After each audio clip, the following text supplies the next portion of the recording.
gravei esse vídeo sem ter muita certeza sobre o que eu ia falar. Na verdade, eu comecei a gravar a revisão do Continente, do Érico Veríssimo. É um livro que eu já estou falando dele há algum tempo, então provavelmente algumas pessoas já devem ter se tocado e tirado ele da estante, porque eu tenho certeza que você ou o pai de vocês tem esse livro na estante. Só que, de novo, não consegui terminar de fazer a revisão, porque eu tava fazendo a revisão, assim, com essa cara que eu estou aqui agora, e estava saindo horrível.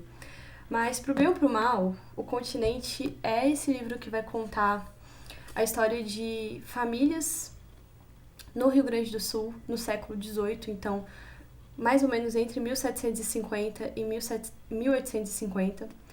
Eu li uma parte desse livro que foi publicado de forma separada, que foi o Ana Terra e um certo Capitão Rodrigo, quando eu era adolescente, e me arrependo muito de ter procurado o Continente completo só com 25 anos de idade. Então, se você ainda não chegou nessa idade, não cometa o mesmo erro que eu cometi. Procure conhecer Érico Veríssimo quão antes possível. Esse livro, ele é uma trilogia, na verdade, O Tempo e o Vento, que nessa edição da Companhia das Letras vem num box com 7 volumes.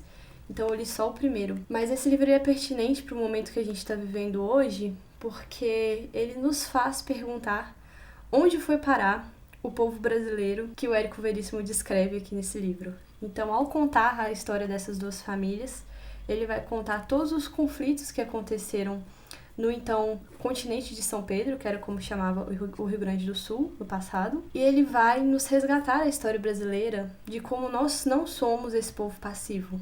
A gente não é esse povo que engole qualquer coisa. Nós somos um povo de garra e de tradição de lutar pelo que a gente acha certo. Então eu escutei muito na minha vida falando assim: no Brasil nunca teve guerra civil, o Brasil sempre foi um povo passivo, o brasileiro nunca lutou pelo que ele queria. Isso é mentira. Nós lutamos sim. Tá aqui descrito nesse livro a garra das pessoas que fizeram o nosso país o que ele é hoje.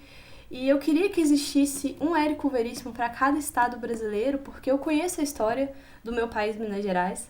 Eu sei que houveram pessoas que lutaram por liberdade aqui, que lutaram contra um regime autoritário, que lutaram contra a imposição do Estado na vida privada das pessoas. E eu tenho certeza que se você for pesquisar a história de cada estado, você vai encontrar esses registros de guerras civis.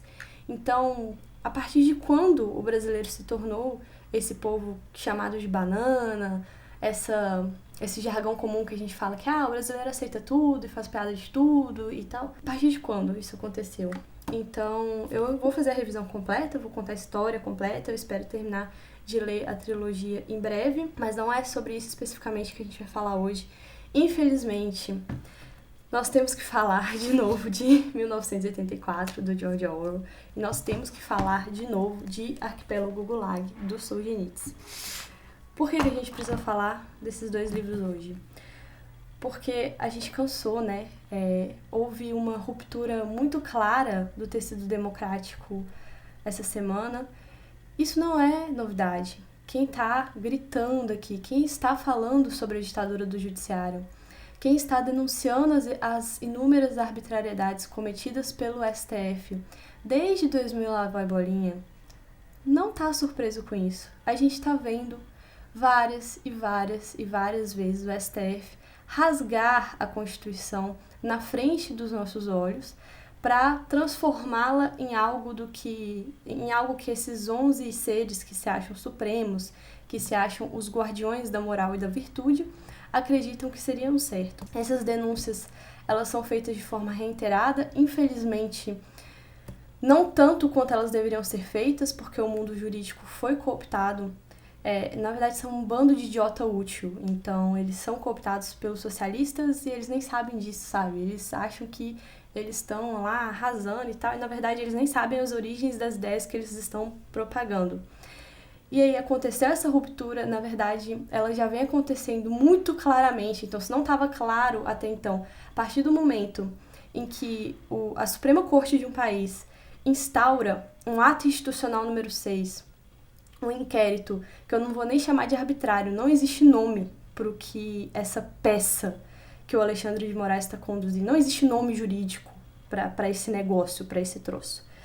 Então, desde que o Alexandre de Moraes mandou a Polícia Federal na casa de um senhorzinho, que a esposa dele faz roupinha para cachorro, porque lá na página do Facebook desse senhorzinho, ele compartilhava críticas aos ministros do STF, e aí a Polícia Federal invadiu a casa desse senhor, levou o PC de tubo que ele tinha.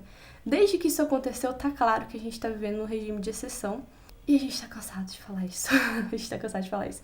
Mas agora que a água bateu na bunda dos deputados, que até então se achavam intocáveis e tiveram os registros bancários quebrados por esse monstro criado pelo STF, aí meio que, nossa, é mesmo, né? Realmente, a gente tá vivendo numa ditadura e não numa democracia.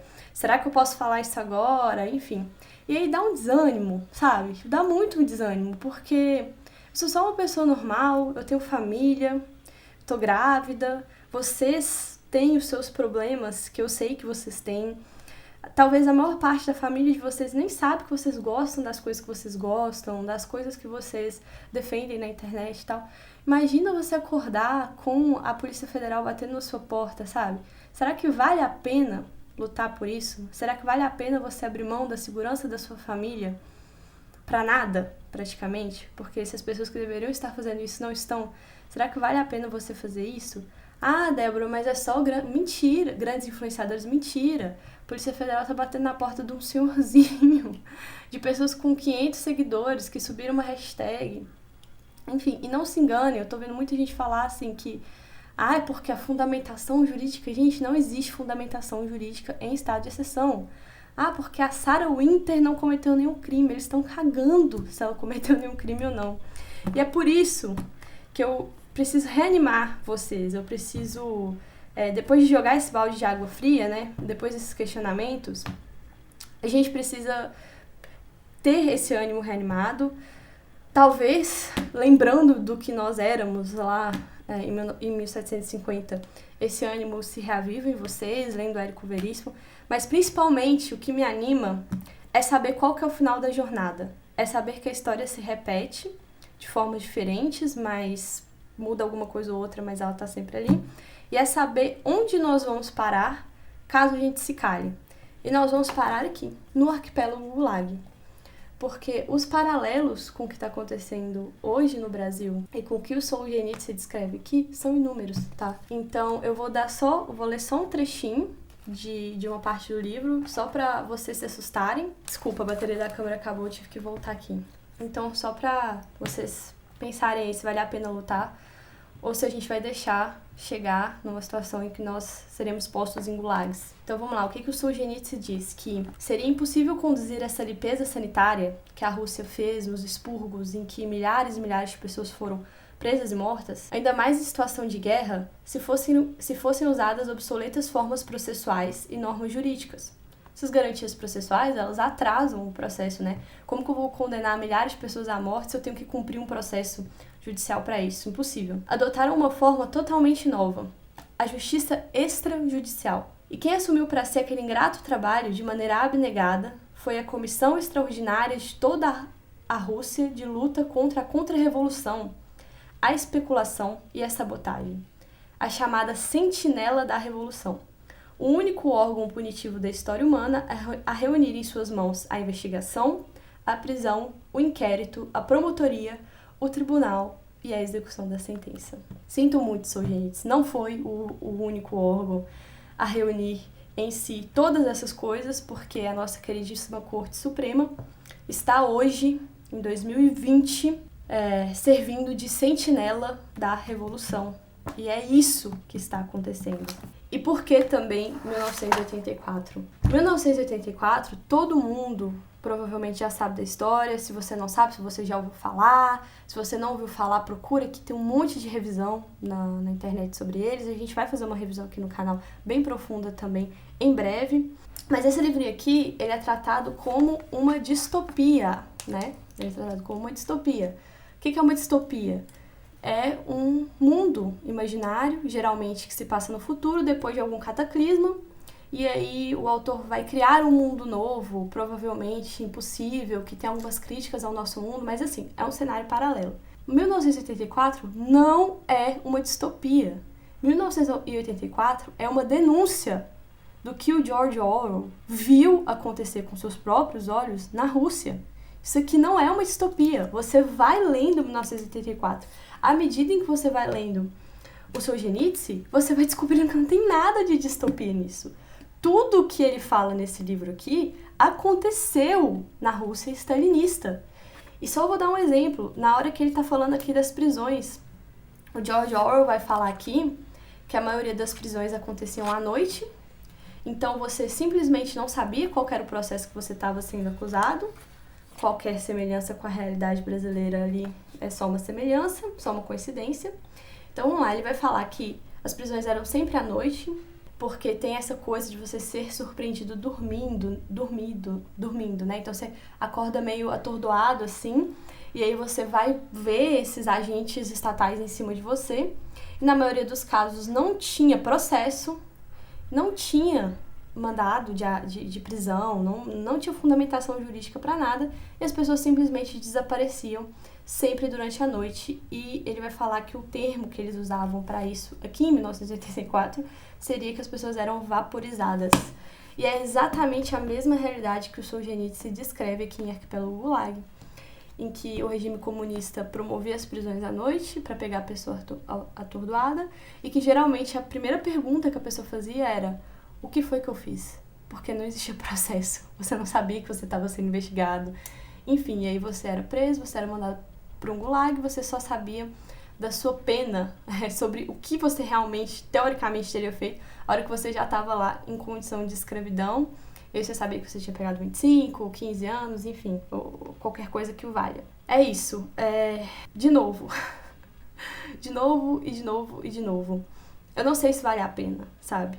Eu não sei realmente se existe algum mérito em dar murro em ponta de faca, em ser aquela voz distante da multidão, em sofrer tudo que você está sujeito a sofrer em estados de exceções.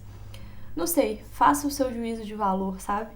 Pegue você mesmo, leia a realidade em que a gente está caminhando, descubra onde nós vamos viver e veja se vale a pena levantar a sua voz, enfim, trace aí algum tipo de ação, porque não se enganem, nós estamos sozinhos como sempre. Não vai aparecer um salvador, não vai aparecer alguém no cavalo alado que vai fazer o que nós como povo deveríamos ter feito há muito tempo. É a gente, cara, é eu e você, é nós aqui, ó, que estamos trocando ideia, que vamos fazer isso. As coisas não mudam de cima para baixo, elas mudam na base. Então trace aí a sua estratégia, veja você com a sua família, o que você acha que é certo. E é isso. Eu espero que vocês não desanimem de mim, igual eu estou desanimada de mim mesma. Até o próximo vídeo.